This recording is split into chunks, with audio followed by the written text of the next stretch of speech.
Okay, you can participate in really good substantive political discussions with other viewers on our Reddit discussion forum. And the Reddit discussion forum, the easy way to access it is by going to davidpakman.com/REDDIT. We are now well beyond 4,000 of our viewers and listeners on the Reddit discussion forum.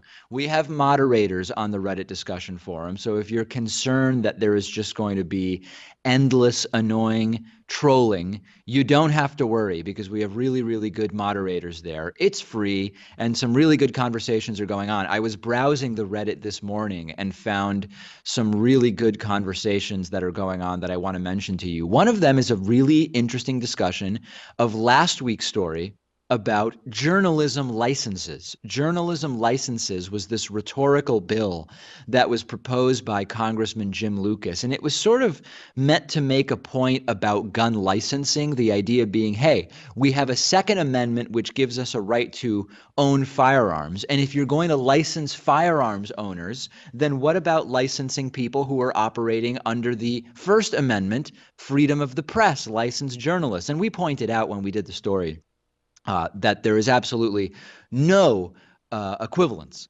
between the Second Amendment and the First Amendment. You see the First Amendment say Congress shall make no law, whereas the Second Amendment just says people are allowed to own guns. That doesn't mean any firearm. It doesn't mean shoulder-mounted RPGs, and it doesn't mean you can't have licensing. In any case, the discussion on the Reddit discussion forum is about whether it would be a good idea to license journalists. Would we not have better quality journalism if we had licenses for journalists? And of course, it's hugely problematic when it comes to this thing called the Constitution. So good discussion at davidpakman.com/Reddit. Another interesting article posted to the David Pakman Show Reddit is an article about Ted Cruz warning of a Watergate-style blowout in 2018. I I don't know how many times and in how many different ways I can say this. No matter what it seems like is going to happen in 2018, if you think Trump will be impeached before then, if you think Republicans are going to lose control of the House, if you think Republicans are going to lose control of the Senate in 2018, if you believe, as we're going to talk about later, that Doug Jones is going to defeat Roy Moore in Alabama in that special election, do not become complacent, because I've run the numbers. Even with a 34% approval rating, Donald Trump could be reelected in 2020.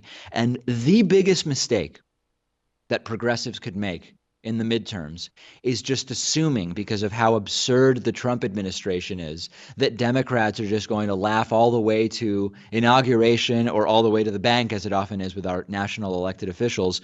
And that you could not make a bigger mistake than that. And we saw that partially with Donald Trump and Hillary Clinton in November of 2016. So get involved. No matter what Ted Cruz is warning us about, get involved in the midterm election.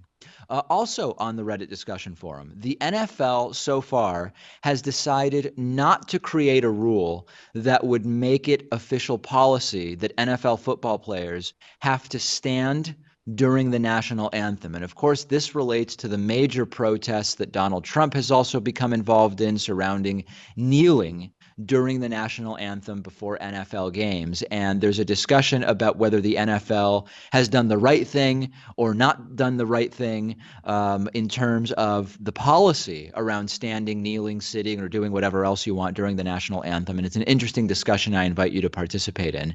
And lastly, this is it's a funny story because it sounds like it would be an Onion headline, but it's not. There's a Newsweek article about a man who was rescued from the Taliban who could not believe that Donald Trump had become president of the United States. It's a really interesting read. And I was thinking, if you had been disconnected from world and American politics for a couple of years because you were being held captive and had no access to media, I'd probably question whether Donald Trump was really the president of the United States. And this goes to the normalization that takes place over time.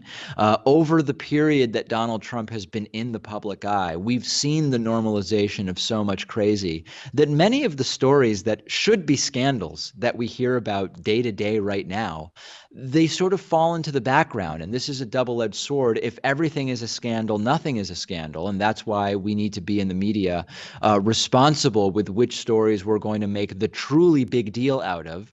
But at the same time, there is so much going on every day that barely makes a blip because there are so many other stories that are hard to believe. So anyway, I sympathize with this man in disbelief about Donald Trump being president of the United States after not having access to media for a couple of years. And of course, the top line is, it's great that he was rescued from being held hostage by the Taliban.